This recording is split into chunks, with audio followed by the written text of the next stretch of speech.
Welcome to a new episode of the Vital Point podcast. I'm so grateful that you're here. If you're watching this on YouTube, go ahead and subscribe to the channel, hit the bell so that you get notifications of new episodes. And if you're listening to this on a podcast platform like Spotify or Apple, I'd really appreciate a review. It really helps to get the podcast in front of more people. If you know somebody that would really benefit from learning about different transformational practices, go ahead and, recommend it to them. I'd really appreciate that. One of my goals with this podcast is to get people curious and excited about different transformational practices. So if you know somebody that would be interested in that, send it along to them. And I appreciate you being here. When it comes to self-development, no matter the method that you're using, the vital point is to practice. And that's why the name of the podcast is The Vital Point. If you're looking to learn methods to transform your life and actively grow into the potential that you know is inside of you, you're in the right place. I'm your host, Jonathan Schechter. I am a psychedelic integration and transformation coach. I'm a breathwork facilitator, and I'm also an enthusiast of personal growth. I love listening to these conversations just as much as you do, and learning about new methods, hearing people's stories. And, the point is that you have the capacity to evolve and bring your intentions and dreams into the world. And there's never been more access to so many incredible modalities that can help you on your journey.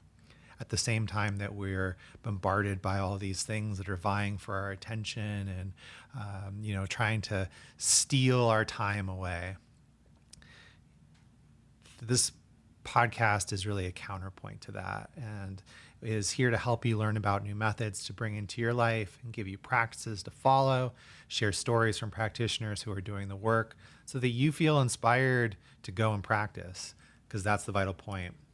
And this is a really special episode. Today's guest is Matt Gottesman. He's a two-time founder, two-time podcaster. He's a writer. He's also an agile digital marketer and strategist by trade, with a background in helping some of the world's most iconic brands like Louis Vuitton, Moët, and Hennessy. And nearly a decade ago, he decided to reconstruct his own narrative by taking to the internet to create, build, and publish to the world through his own brands, as well as to communicate to the masses at the intersection of culture, creativity, spirituality, and entrepreneurship. I mentioned he's a podcaster. He hosts two amazing podcasts, Hustle Sold Separately, and a new podcast that's a daily podcast called The Niche Is You, which is really awesome. And he's a real inspiration to me personally.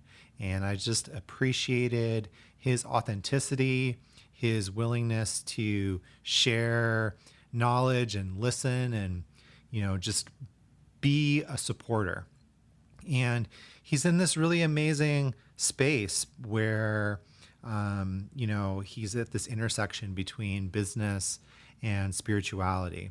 And if you're familiar with the show, I've had him on before a long time ago. Really excited to have him back. And, we just get into this really amazing conversation about that intersection between business and spirituality, being authentic, having a connection to yourself, to your creator, to your purpose. And Matt was gracious enough to share his daily practice as well, which includes journaling, gratitude, breath work, and prayer. And so I hope that you get inspired to pick up these practices if they're not already a part of your life. And if they are, maybe it'll give you some good ideas on how to expand and strengthen what you're already doing.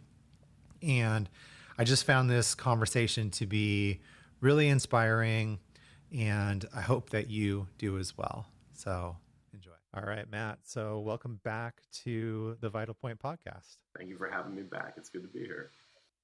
I think the last time you were on the podcast, it was called One Question Wednesday. So we'll be able to get into a little bit deeper conversation today, which is nice. Yeah, you said one question, but I think we must have gone over like 20 topics. So I appreciate you for that too. I literally think that you were the last episode with the One Question Wednesday format, and it was because I was like, okay, we're not talking about one question anymore, so I have to be respectful and not paint myself into a corner with that. Right. So I Yeah, really appreciate you being back. absolutely. Great to be here. And thank you again it's an honor to be back on here. Oh man, like I've just been so appreciative of everything that you've been doing lately, and like the workshops you've been putting on. I feel like I'm learning a ton just from seeing your examples, seeing your workflows, and it's given me a lot of ideas, which is fantastic. Yeah, it's interesting because you know this about me from my content. Like, I love business and I love spirituality, and I love the intersection of the two because if we're in our work, if we're in our art, if we're in our soul, how we deliver that to the world, and how we manage that to the rest of the world in acts of service. So it's like on the business, like in the workshops and the digital, and I get to, and it's a vital thing for me to, hey, here's how I'm doing it. Let me show you how you guys can do it, and which very much feels true to a portion of my purpose or my mission. So thank you for being a part of those as well. Yeah, no, it's just it. There was something that as I was looking through some of your content this Yeah. week, just looking for little gems and inspiration. Um, there was something there that popped up to me about that you had posted recently about, you the gist of it was you don't have to like tell people what to do. You can just demonstrate it by the way that you live, Yeah. and that's something that I really appreciate. Yeah, I mean, I can go in a lot of different directions with that. I think sometimes we are trying to talk ourselves into what we know we should be doing. And so we talk it out to the world, and you have to be very careful of that because who's on the receiving end of that, and what's their soul path, and where are they at, and what are they doing. And so often at times, if we're looking for validation, be careful who you're talking to, and sometimes we're not. Sometimes we're just wanting to talk it out because we just want to talk it out and feel out what we're feeling inside. And that's why I think having really great people around you is important. But the greatest way to lead, in my opinion, is by example, right? If I don't ever want to give advice and not be taking it myself. And I want to demonstrate, like, I think I've always been that person, and even when I was a child, like in school, like, I'll go first, like, I'll figure it out. Like, hey, you know what? Let me dive in and see what happens, and then, not necessarily as a guinea pig, but as a just not being afraid to try. If we take too much time to think about doing something, we create all kinds of other stories in our head that aren't necessarily true, or could very well be very false, and mess with us. And so that was something that I was reading about this recently too. It's like the moment you have an idea or you really want, like, something that just really resonates with you, try it as quickly as you can. Don't let too much time in between not doing it. And so yeah, we don't have to explain ourselves. We just have to try. And in this day and age, if it's part of being of service to the thing that we want to build upon, do it in public. I call it, the build in public movement, which is like, hey, I'll show you. Like, I'll lead by example with humility. Here's where I'm at. Here's where I'm at. Here's where I'm at. And you just kind of keep talking about it along the way. And I think that is more helpful to others, right, than talking about what everybody should do, right? Let me show you what I'm doing, and maybe that'll spark something in you, and maybe then we can all, like, run together. So that's kind of, I think, where a lot of that comes from. Yeah, what came up as you were talking about that is sort of this shift, and like, not to say that we're not getting help or hiring people to assist us, but that shift from you're sort of a product of like a company that has promotional teams and A&R and like these big budgets, Right. and the idea is like we have to get you out to as many people as possible, shotgun out to the world in trying to get millions of people's eyes and ears on you, to really being able to like find your own tribe Yeah. and like find the people that just vibe with you and that are going to follow you for your energy, for your message, for the things that you're putting out into the world, and that you don't have to like be known by the masses, because the people that are supposed to be around you and that like want to vibe with you will be with you. I want to earn it the whole way. And I don't want, of course, when you're really rooted in your purpose and what you're doing in your art and, or in your content, of course you want, the world to have access to it. I just don't want it from a place of, where you get too many people in there that say, here's how we're going to do this, here in this strategy, that strategy. And it's like, I don't want to bypass the beautiful steps of that come from earning and the process and building it like a community. You're building a brand or building yourself like a true community. It's just different when you do it that way. You ever see underground artists who really stayed true all the way through to becoming famous? I mean, they really did the long game journey, and they have fans that are still there. They're like, I remember you from day one. We live in a time now too. It's interesting to watch. I've watched a few content creators where, and some of my folks have been around for like 8 years, and it's interesting to watch the community grow with you, especially because you're growing.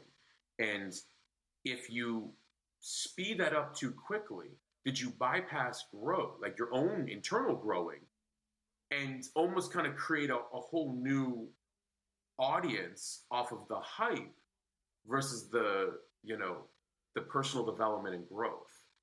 And yeah, you may see people come and go, of course, but like, it's just, I that's for me why it's so important to like earn it and grow it.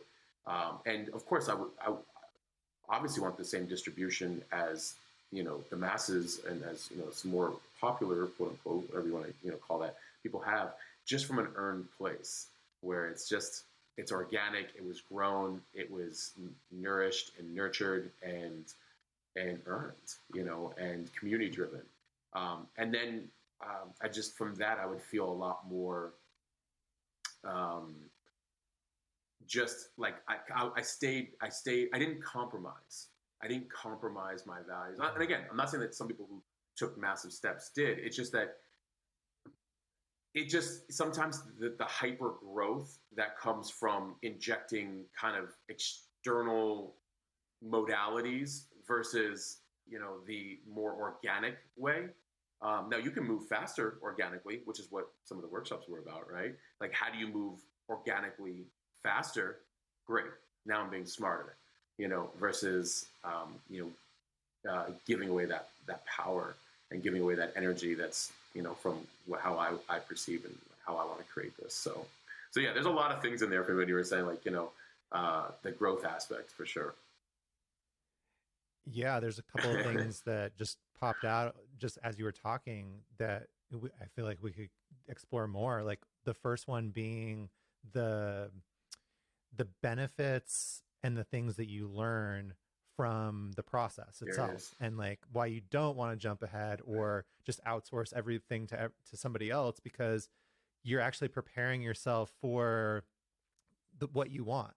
And like I've read things where, people that have gone viral, for instance, just to sort of keep it on that topic, like they talk about the problems that come with that. Like when you're not ready to scale, when you're not ready to have that many people coming at you, or have to answer them, in your inbox, or, just you're not emotionally prepared for trolls or like people that are just going to have negative energy that you just don't have when, you're just building sort of by yourself and building it up.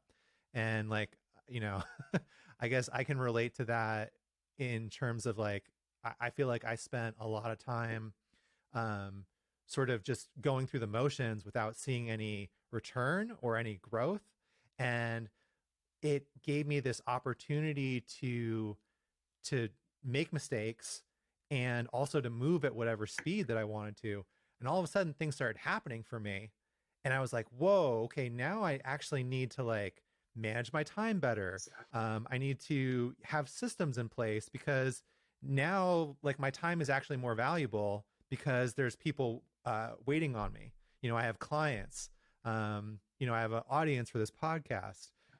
All these things that before, it's like, oh, if I can do that tomorrow. Well, now I can't really do it tomorrow because there's an accountability there, and I want to show up and be of service and continue to grow. The people around me and the community around me. So, yeah, Exactly it. you and I think the interesting thing for me is like I feel like when I look back at my life, some of the most important lessons and the things that like I learned from or helped me grow the most when I look back at them at the time were things that I was like, oh no, this is awful, or like, how could this have happened? Or, like, why is this happening to me? And then when you look back on it with hindsight, you're like, oh wow, that was really Right. a blessing in disguise, as they say, right? Like Always. there's a reason that that's a like a saying. Always. The process is the win. And a lot of people want the end. And it's funny because I always say the destination is death. Like, because when you're done is when you're done. Not, because anytime if you're living, anytime you get to a new place, there'll always be more work to do if you're alive, right? So the process is the win. And the process is where you're like, oh, that's how I do learn about managing my time. Oh, that's how I do manage my money. Wait a minute. Here's how I learn to say yes and no. Here's how I learn to trust myself. Here's how I learn what's for me and what's out of alignment. Here's what feels good, and here's what feels like I shouldn't be giving my energy to that. The process is the win. And when you look at it like that, you're like, oh, I'm in the game. I'm just basically trying to master my game. And I think that's the part that sometimes people fundamentally miss. And you're right, because some people who they blew up fast or went viral, whatever it might be, they might miss a step, and it's like, oh, this money's coming in, and like, how are you managing it? Well, I got somebody else doing that, or I got this and this, and like, had you learned to manage money before? They're like, well, no. Like, you might want to look into that, you know, or delegating. You have too many people like doing too many things. How do you know how to give it direction if you hadn't really ever like messed with it yourself? We do need people and systems for scale. But I always say that there's a balance between get into the activities that are needed most, so you have a basic understanding. Some you'll be able to do and keep control over. Others you're going to have to eventually get others to do or employ systems. How will you be clear? Because you had already been in the act of the process of like knowing like, oh no, I'm hiring you. I need you to do my bookkeeping like this, and this. But you're a bookkeeper, so like show me exactly what you're doing differently than how I was doing. Like, oh, perfect. I get that makes sense to me. Thank you for showing me that, and I know exactly what you're talking about because I was messing with that and I was too slow doing it. You're faster. That's why I'm hiring you. But I know how to ask the right questions. Or let me use these things because I know that this is what will make it go faster than I could possibly do it. The process breeds clarity. And the clarity, as you probably saw in one of my posts, brings direction. Now we can decide what are we spending time on and what are we having others or systems spending time on. And ultimately, but like that clarity is so beautiful because now we're able to communicate with ourselves, with others. Like we know what we need and want. And it just gives us direction. Right, and which is like life. These are things we need in anything in life, So that's why the process. I say the process is the win, and it's just mastering that game, really. Yeah, and I think the same applies to the internal Very much. process and the internal wins, right? Like just to take it back to that spiritual Yes. aspect. Um, that's for me personally, like I feel like that's been the biggest thing that I've learned this year. Like I signed up for a business coaching 1 year mastermind this year. Biggest investment that I've ever made in myself. I literally thought that the hardest part was going to be opening my wallet because that took some, like, oh, is this safe? Is this good? Is this right? But once I put my credit card down, I was like, cool, I did it. Like this is going to be smooth sailing from here. And it's just been a constant learning opportunity of like confronting the limiting beliefs that I have, confronting the fears that I have, confronting the messages that I learned from my parents about money and success and safety and jobs and like moving into an entrepreneurial place, and everything along the spectrum of that, so it's like it's a constant learning process and expansion, of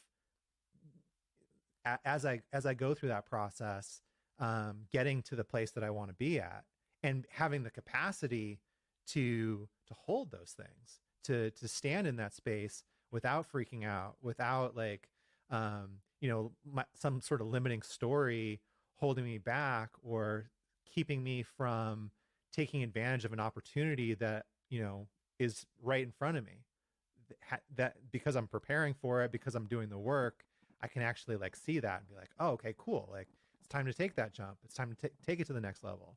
Those, So I think that just as we're talking about that finance and the business skills and, the external, the same thing applies to that internal experience. yeah, those jumps into new territory because they feel right, but we don't.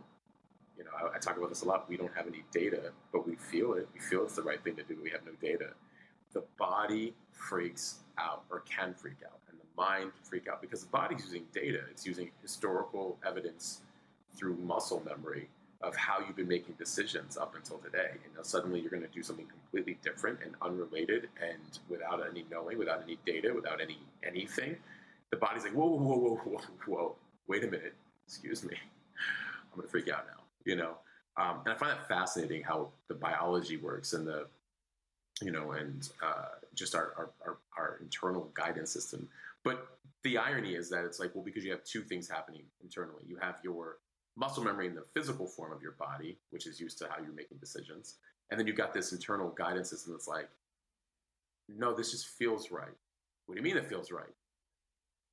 Can't really tell you. But once I start moving in it, I'll have some data for you, And Right. that's a whole other. That's also part of the reason why it's difficult often to tell people a feeling.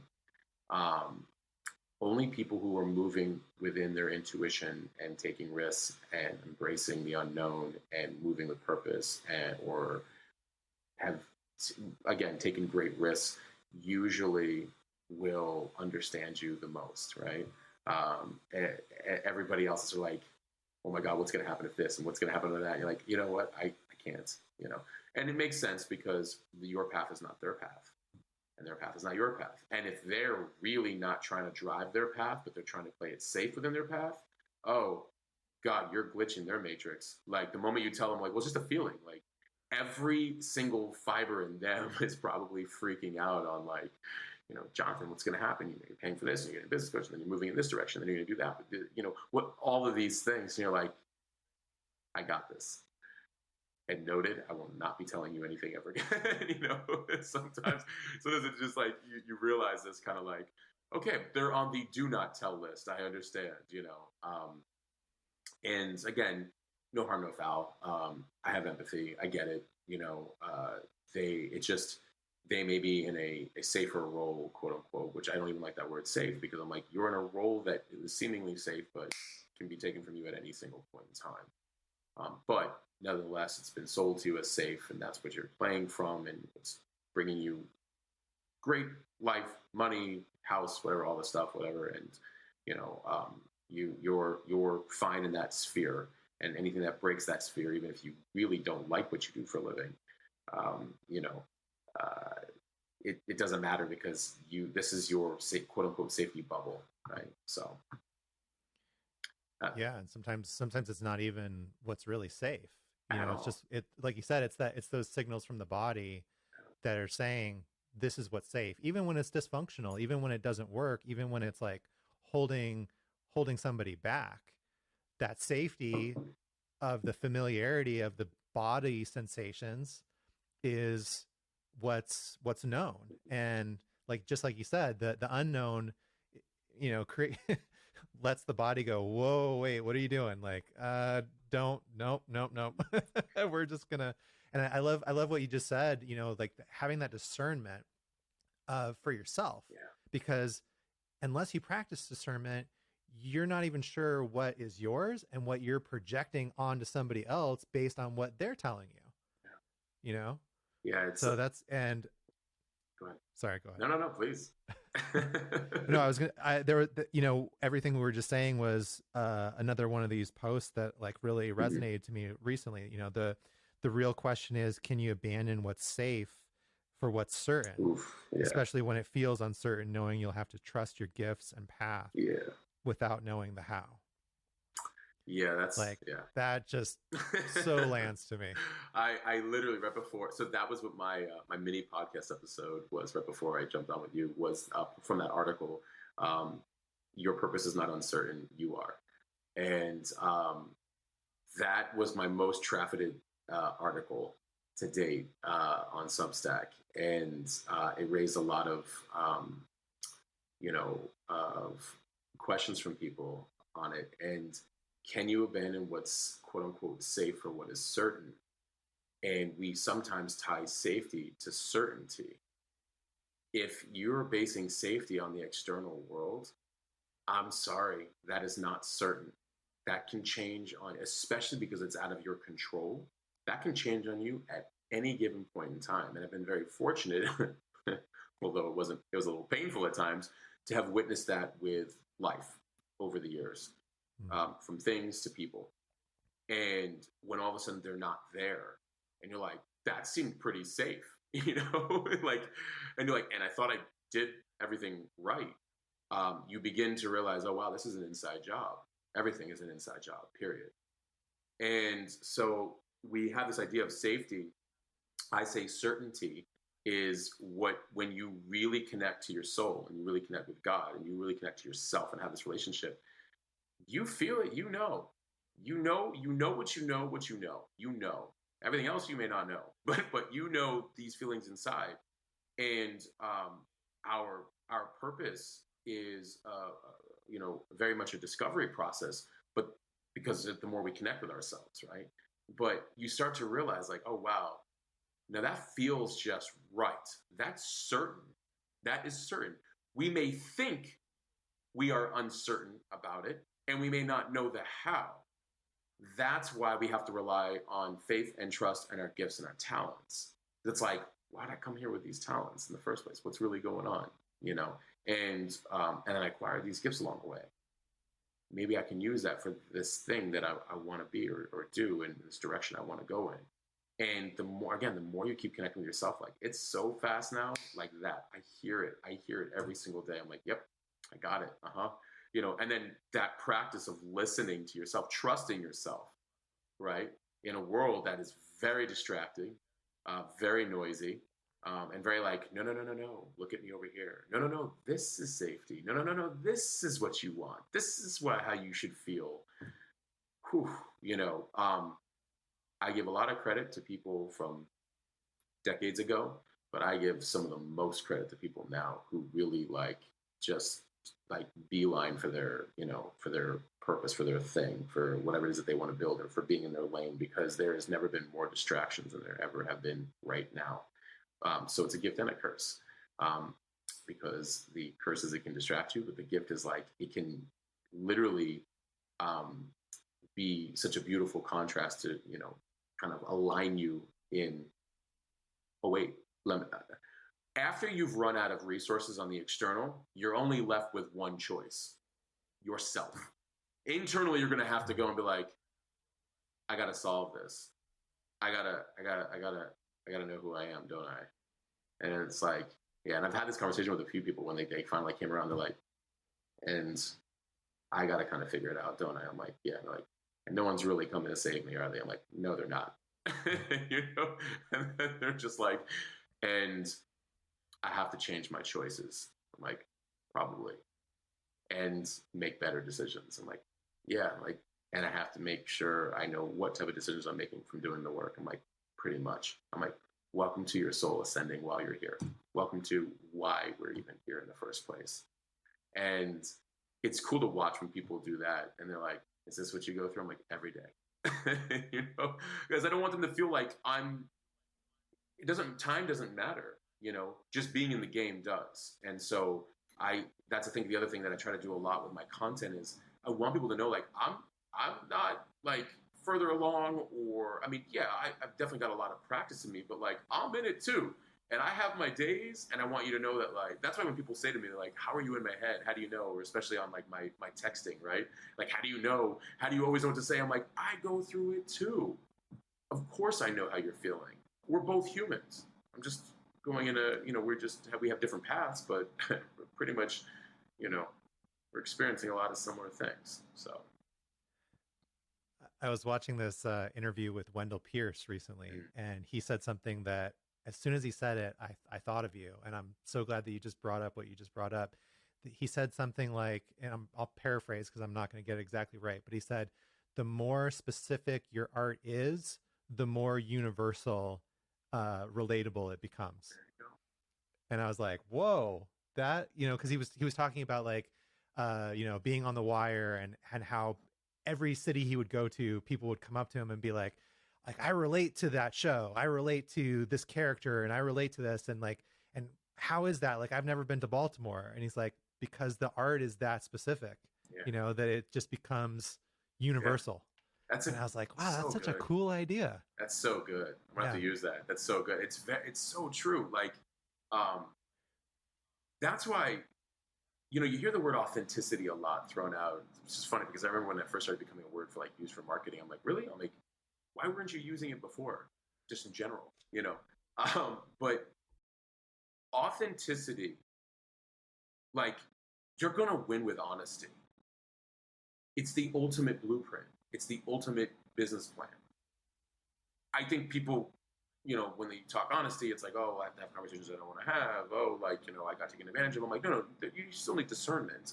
You know what I mean? But like, that is also honesty. Right. But when we're very honest with how we're feeling, and we're channeling that life force through to our work and our art, people feel it.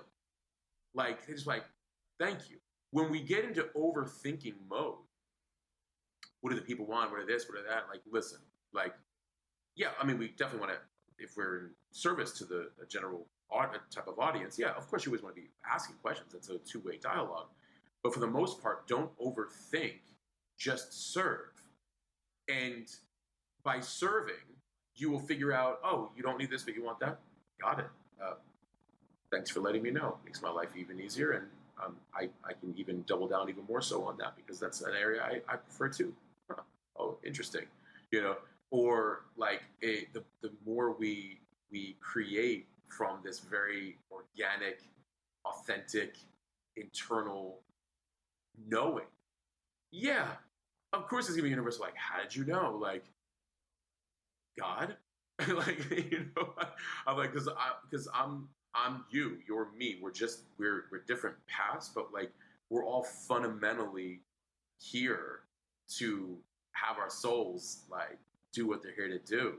But like, universal laws of values and honesty and love and respect and all of these things, like, these apply to all of us. So can we have that conversation? And if we're having that conversation, I think people feel more of like, at ease. Like, okay, it's not just me. Like, no, it's not just you. It's all of us. And I think society is so good at separating. We see it in religion.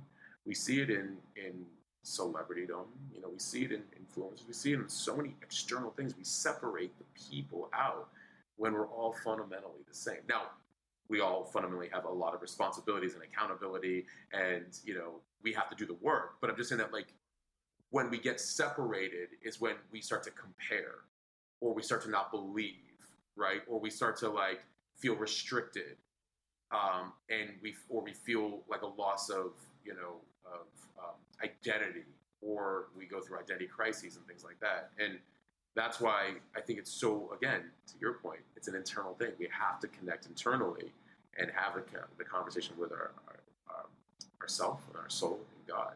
And like, honestly, like, I love the relationship I have with myself. Like, it's been cool. It's been cool to watch and feel it out. I'm like, like, I like you. I like what you stand for. Like, I like how you handle that. And and it sounds so funny, but we don't do it enough.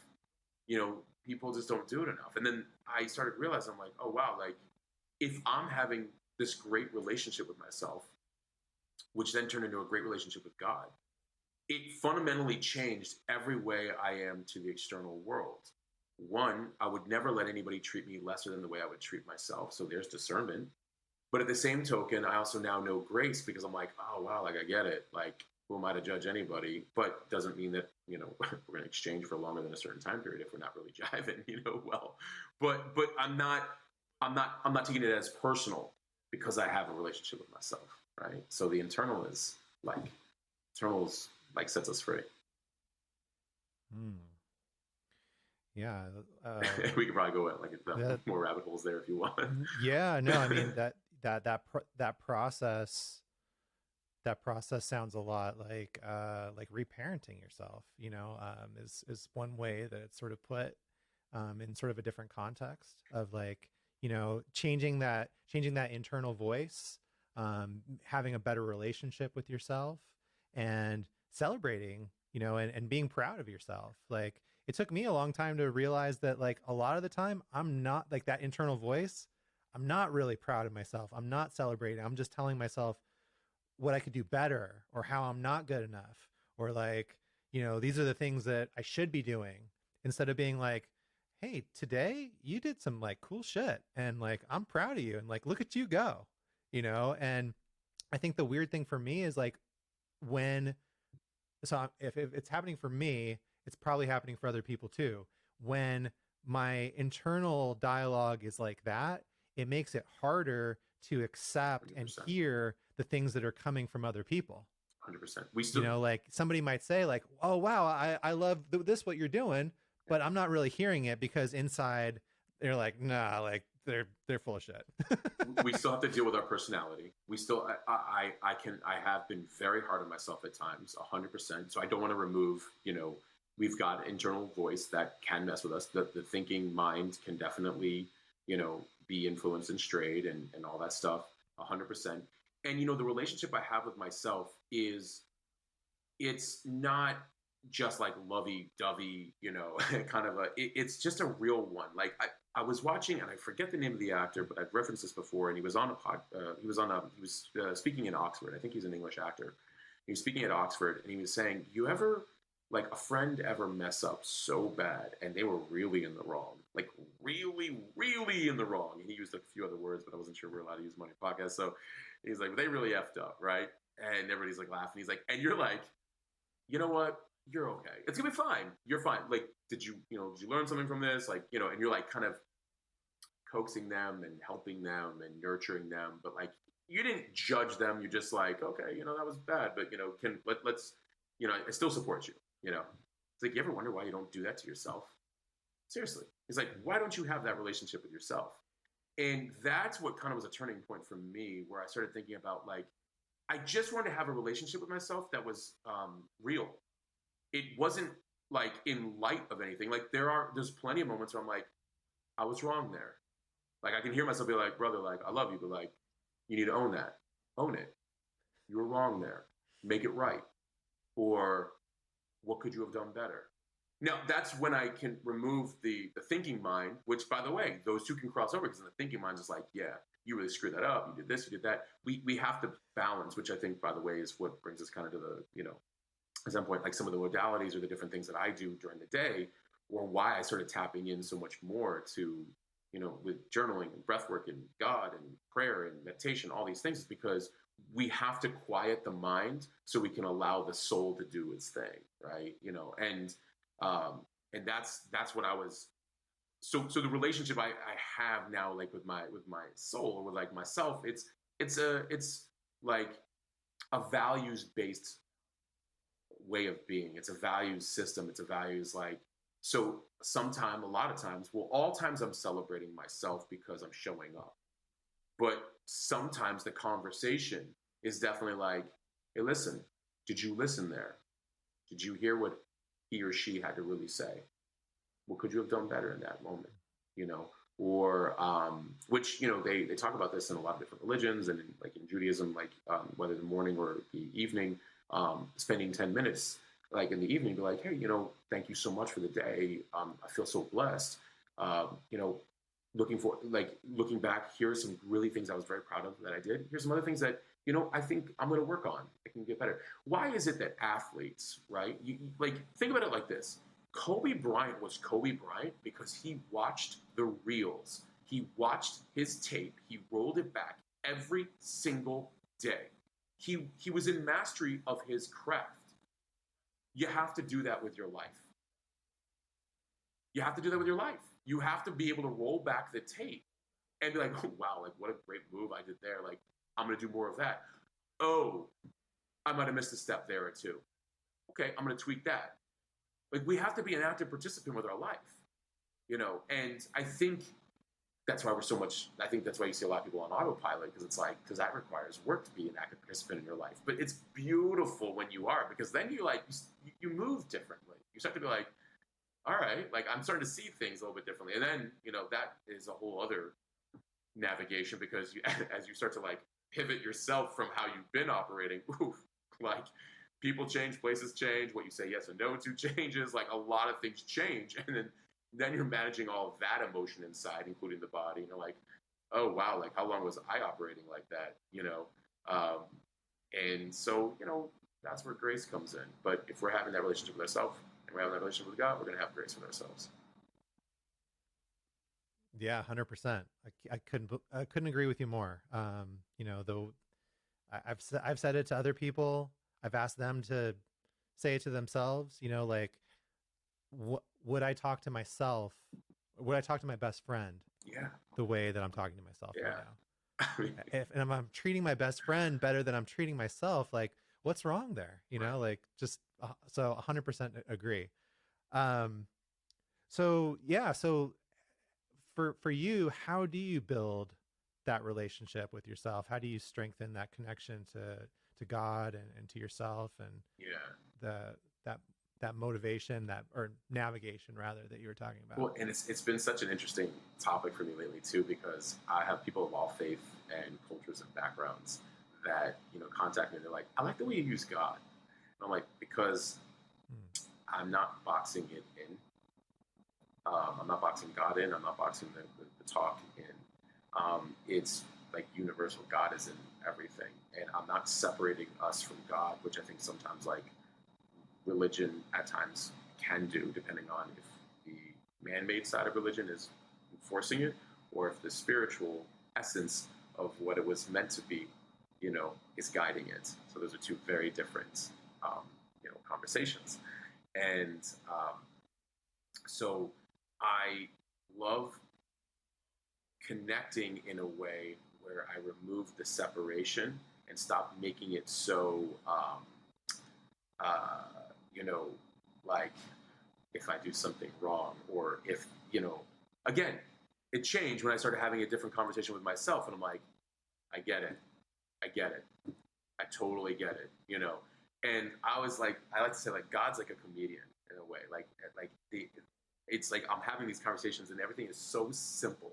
It's so simple. And you realize, and the questions and the answer, like the riffing is just, it's such a fun, like, I'll say something and I'll feel it like, do you not know do you not think that I don't know what you need? I'm like, no. Yeah, of course you do. You know, like, and do you not, like, you know, see that, like, you know, the beauty in this and that. And it's like, it's so simple and fast, but we have to slow down to be able to have that kind of conversation. And sometimes, and it's so like last week I was having a conversation. I was referencing this on a podcast. I'm in my car driving. I had a very long drive. And I had a very specific question around a topic.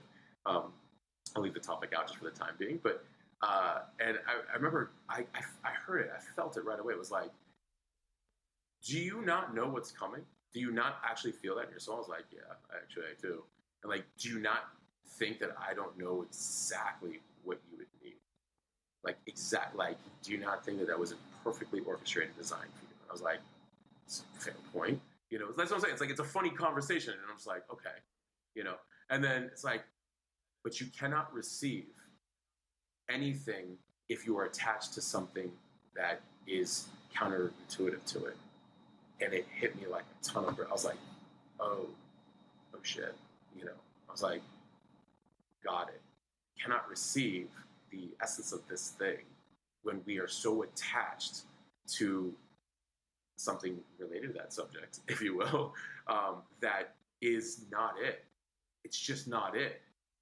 And it hit me so hard. I'm like, oh, wow. Like, yeah, let it go, like how, like, wouldn't you want to be in the perfect, like, receptivity of this? And you're like, yeah, like, let it go.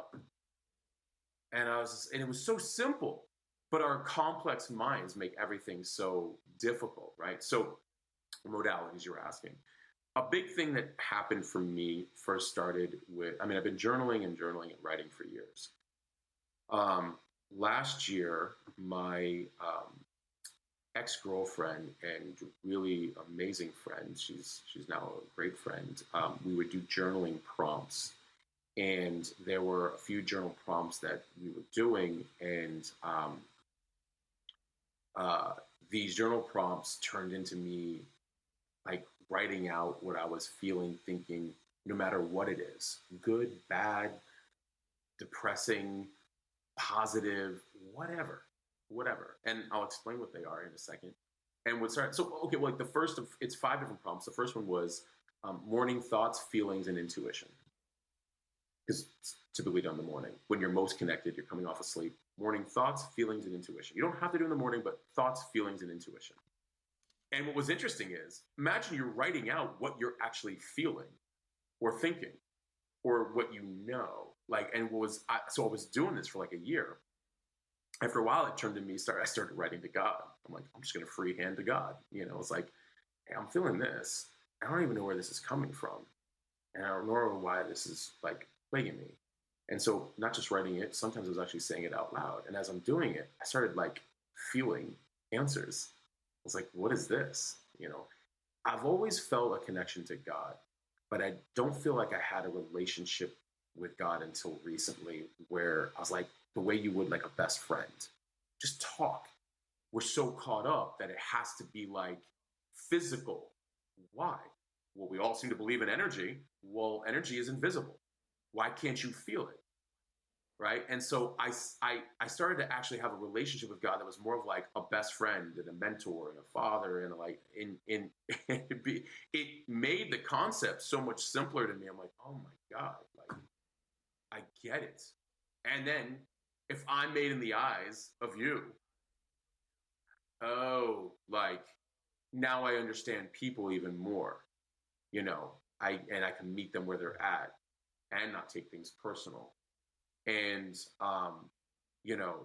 so it'd be like, even if I was thinking something or I wanted to gossip or I'd see what people were doing, I could feel like, would I judge you like that? I'm like, no. It's like, it becomes this like organic, fun place where it's not so constricting the way I think society has sometimes made it. So I was doing these journal prompts. That was journal prompt 1. And as I was writing, I started like actually getting answers for myself. I'm like, oh, okay, this makes sense. And then, of course, applying, right? It's one thing to pray, but it's another thing to integrate. We have to practice. And one of my best friends said to me, we dated years ago, and it was about 3 years ago. And she said something so profoundly simple, but it changed my course of a lot of things. And she was like, I know you know what you want. I know you know what you want.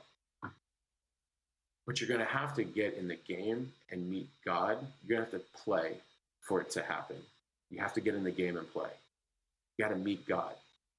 And it hit me so hard because I was like, you can't sit on the sidelines of life.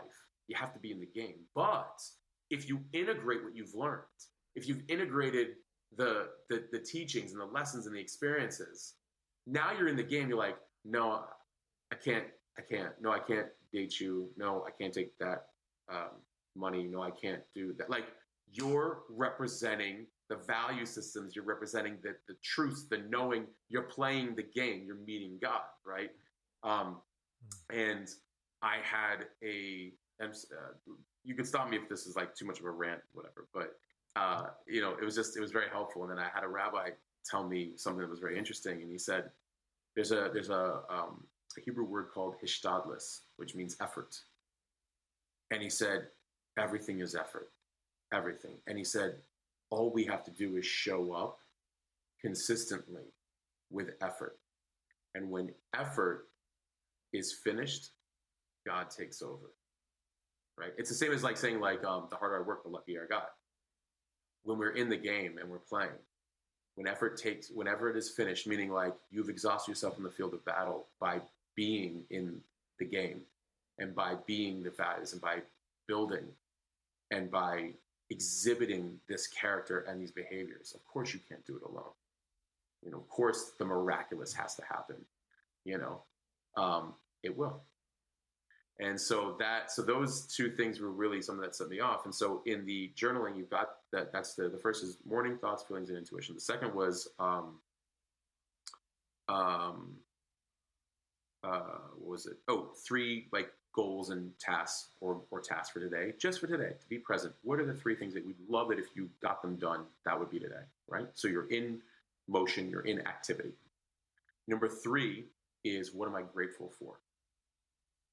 We have to get present. What am I grateful for? What am I grateful for that I have now? What do I have? What am I grateful for where I'm heading? And gratitude, you hear often people talking like an attitude of gratitude, an attitude of gratitude. And they're great. They're right. They're 100% right. I like trying to, again, simplify that. What's happening is when you look around at, especially if you're in the effort or you're in the game of life, which we all are, that's over here, and you think about where you're at, it starts to give you perspective of where you've come from, even if it's only inches, right? And there's always something to be like grateful for, and that's kind of like grounds us. It gives us something to be like, okay, and then when we're grateful for what's to come, we have a better relationship with it, and we're in more receptivity mode to it, because we can feel it, and you're not expecting it, you're thanking it. It's a way different way of approaching it. And then the 4th thing is, what's like something fun or adventurous that you can do today? Why is that important? Because we have to pull ourselves out of our minds and put ourselves into an activity of something. It could be a walk, it could be exercising, it could be swimming, it could be biking, it could be painting, it could be music, whatever. But we have to pull ourselves out of a place, sometimes that is where the thinking mind is taking over a little bit too much, or we're pushing it too much. We have to have this balance. We think everything has to be so hard, and it doesn't. We've made it hard. We have made everything very hard.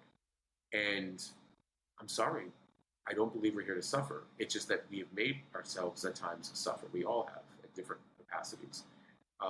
That's not, I don't believe, how life works. We have free will, so we clearly are the ones that have kind of inflicted a little bit of that onto ourselves. And I know there's a lot of people who might say, well, my circumstances, this and that. Like, I understand. You could literally walk right outside the door and right across the street and right into the next town over and be done with it if you really wanted to. It's just, that's the beauty of free will, right? The cage is in the mind.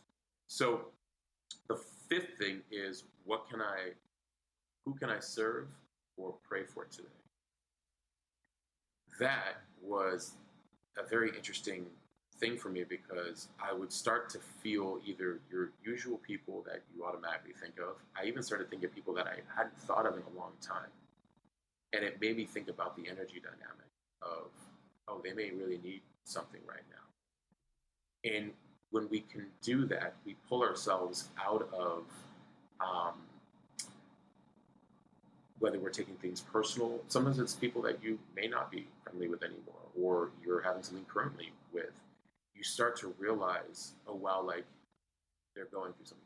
Anybody that is not approaching you with love, respect, honesty, really respect overall, like all of these things, like If we're not careful and grounded in our own selves and having this relationship with ourselves, we're going to take it personal. And thus the fight begins and the division does too. So these types of modalities kind of put me into this place of like, something's going on with you somewhere. And you may be completely unconscious of it and you may not even care. I'm not going to probably spend too much time around you, but I'm removing myself from the situation, but like, I'm going to wish you well because like, you may need it. You may really need it. You may be unhappy. There may be something going on. And the way I'm able to identify that is because of the relationship I have with myself and God. And so it's this big loop, right? So that's what I do from a journaling standpoint. And then I mentioned to you the breath work that I started doing recently. There's, I think, a lot of different ways that it's labeled.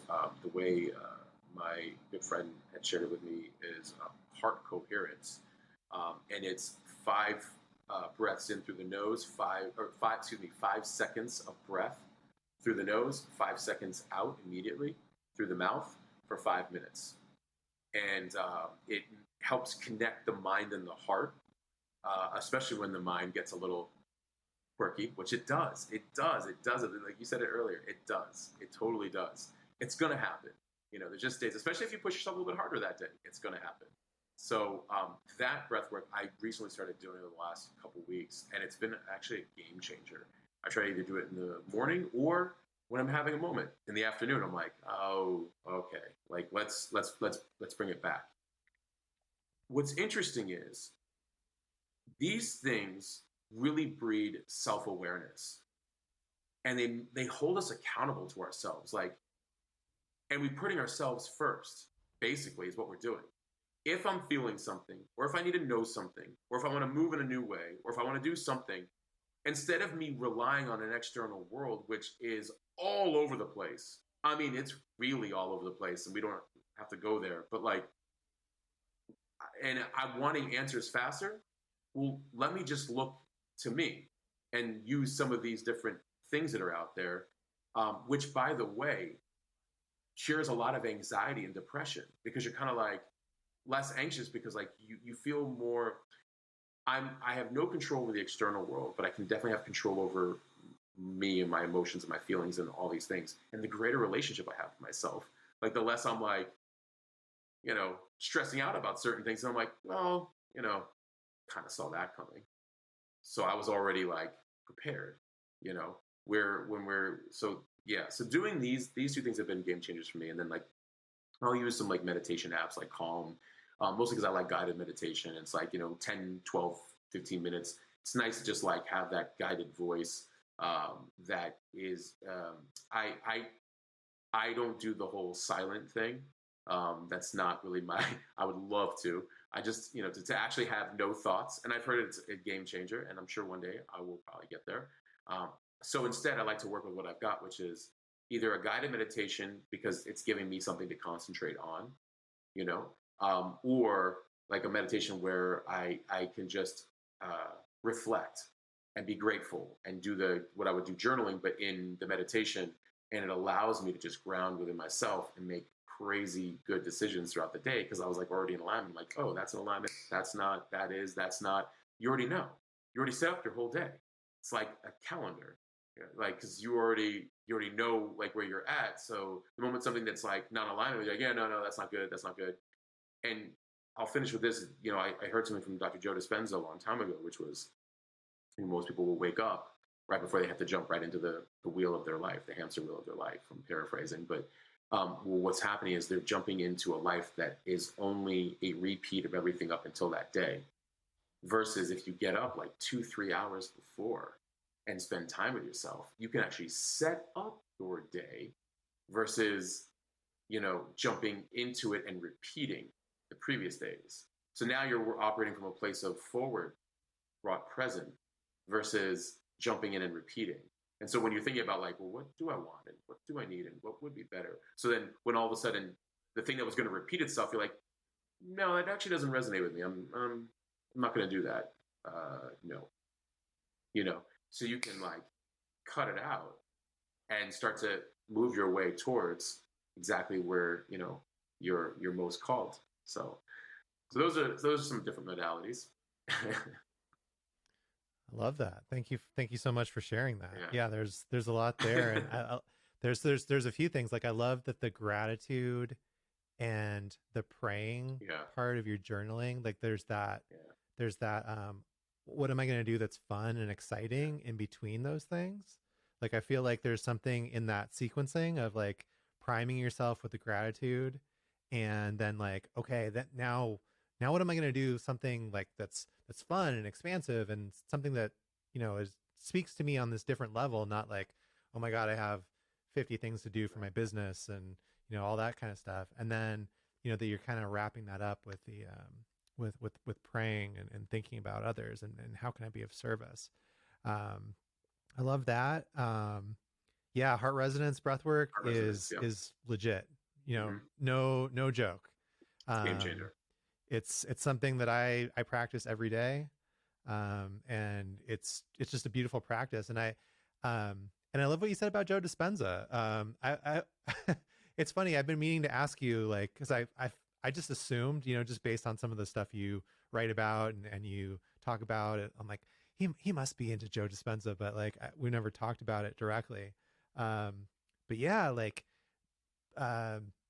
creating the future that you want, like priming yourself for that future instead of just going off of the past, because it's so easy. Like we've been living with it for how many years? Right. Our whole life, possibly. And some of those patterns are hard to break. So it takes that repetition, it takes that effort, like you're saying, and that consistency.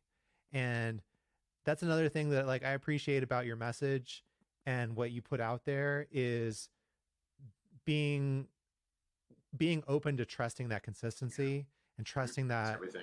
effort, and like not getting ahead of yourself. Cause like, it's so easy. I hear it from so many people of like, well, especially like when we're talking about like psychedelics and like integrating these really big sort of paradigm shifting things, or like changing, rearranging your whole life.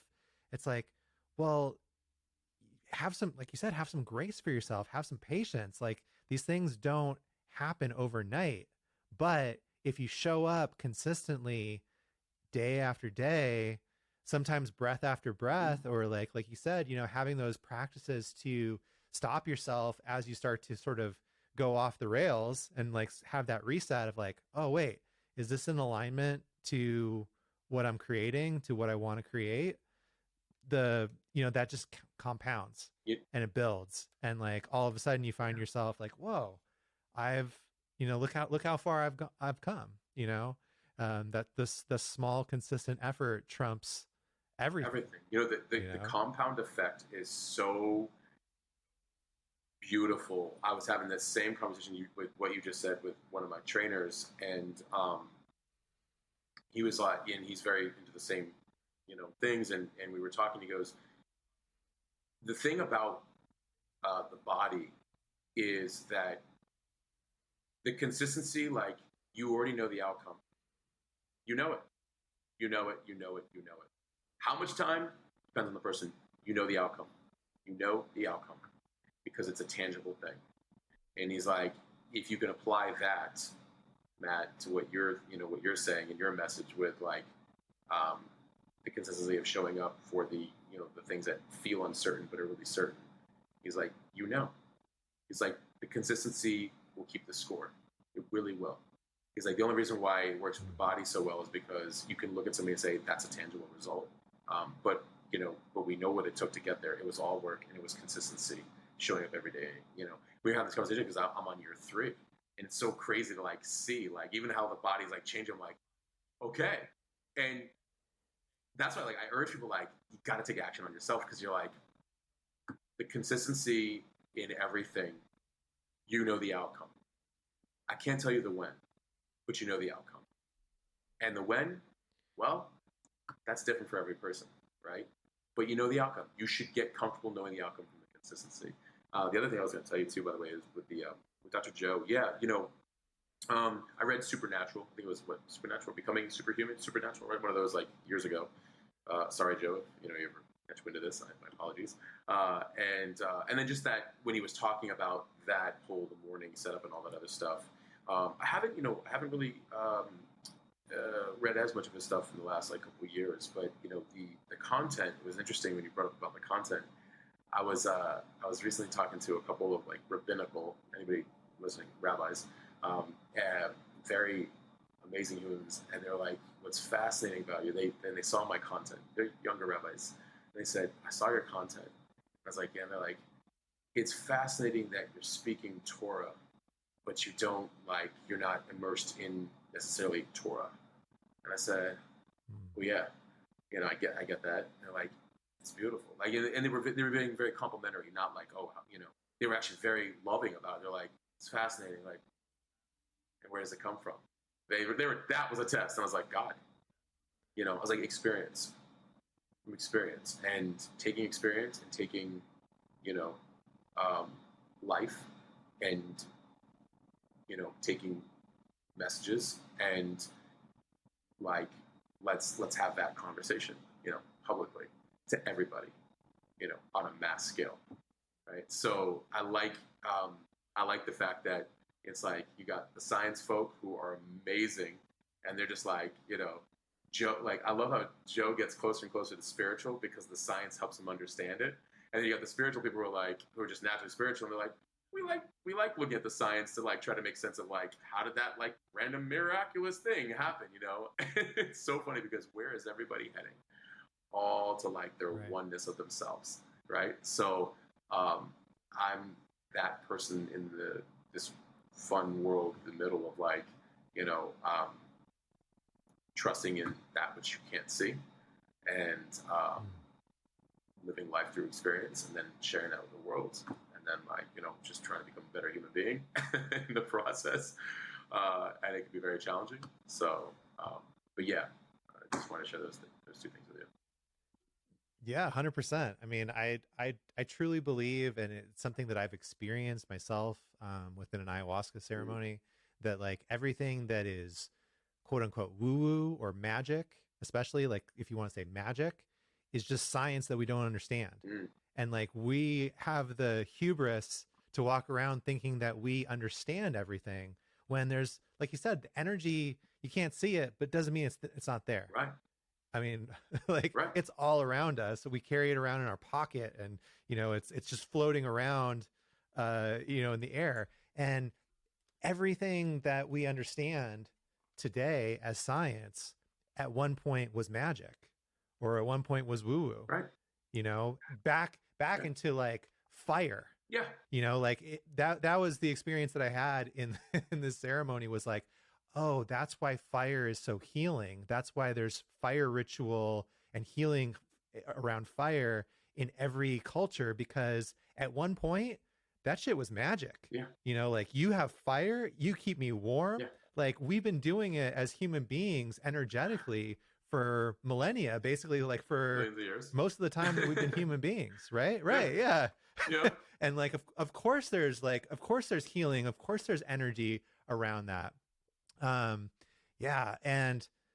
the universality of spirit, like I love that you've talked about that. Like, when something is true, it's not really, you can't put it in a box of like, oh, this is this ism or this religion, it's true regardless. And, it makes me think of, a rabbi that my father, was involved with for a lot of my growing up, who like basically sort of had a falling out. Like he had like a crisis of faith and started going into Eastern religion and studying Buddhism and Hinduism and Taoism.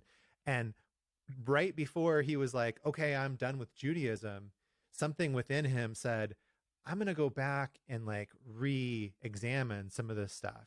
And he came back to it and realized, wait, this is exactly the same things that I've resonated with and I've studied and that have like struck such a chord. And so like, even though, he's still, is a rabbi, he's able to like incorporate that universality of it. And, Yeah, Isn't that something? it's one of the things that I love about Buddhism, is like how close the things that we're learning about quantum physics, Mm-hmm. and like the cutting edge of science, like is to these things that like someone was teaching thousands of years ago.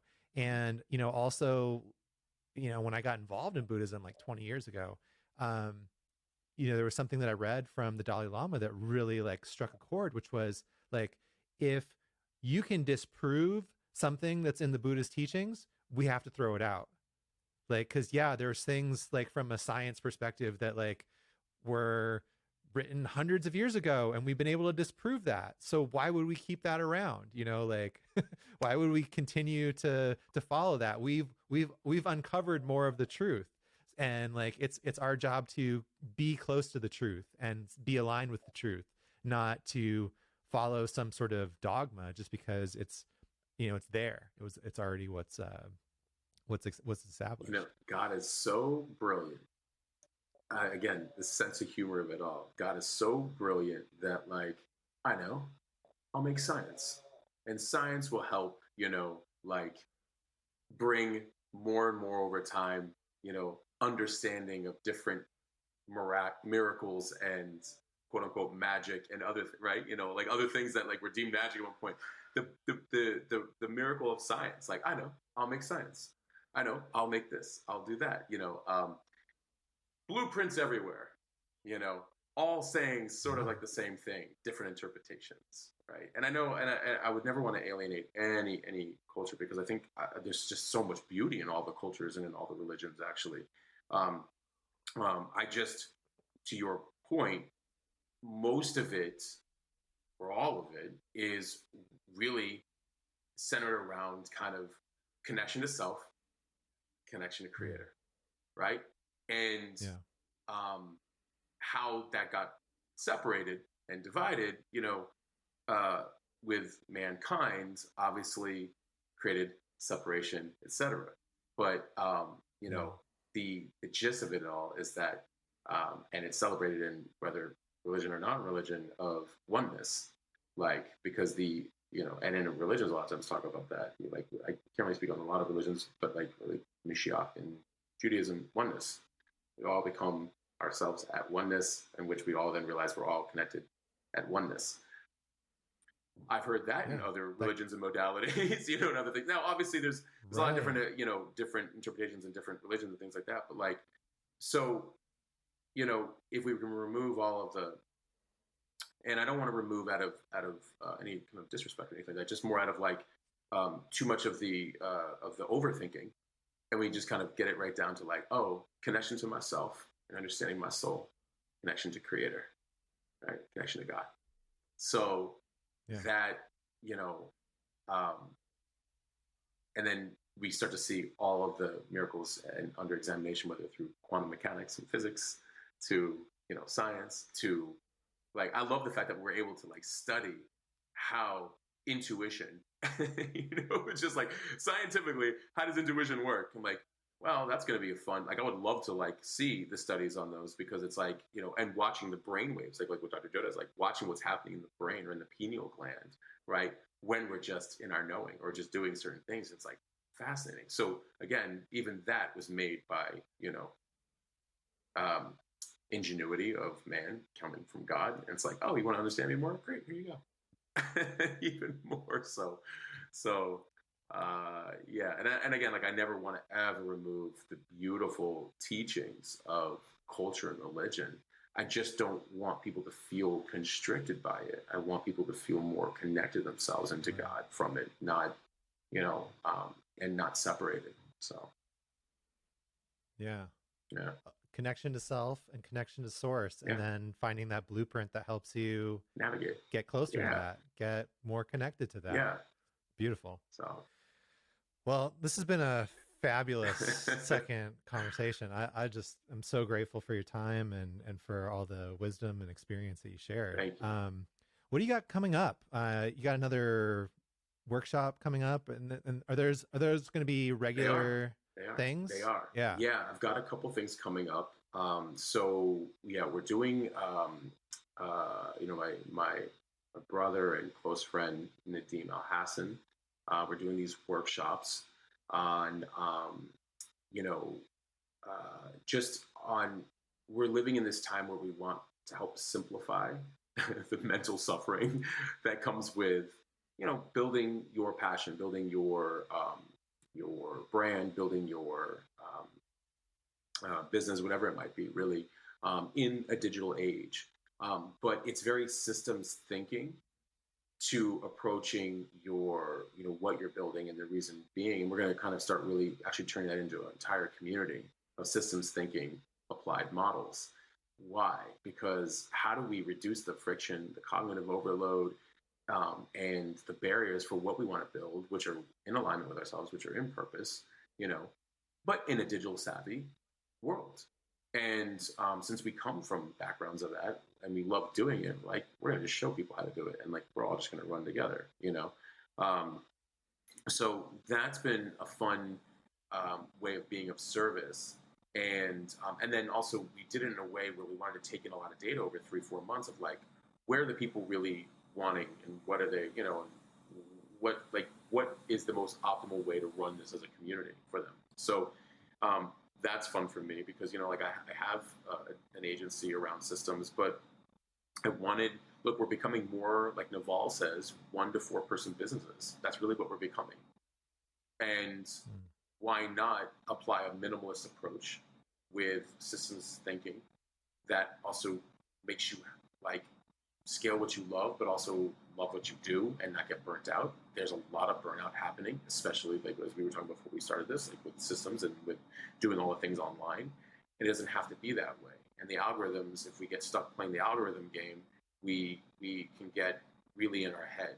So there's this mental thing happening, there's a spiritual thing happening, and then there's like a professional thing happening all at once.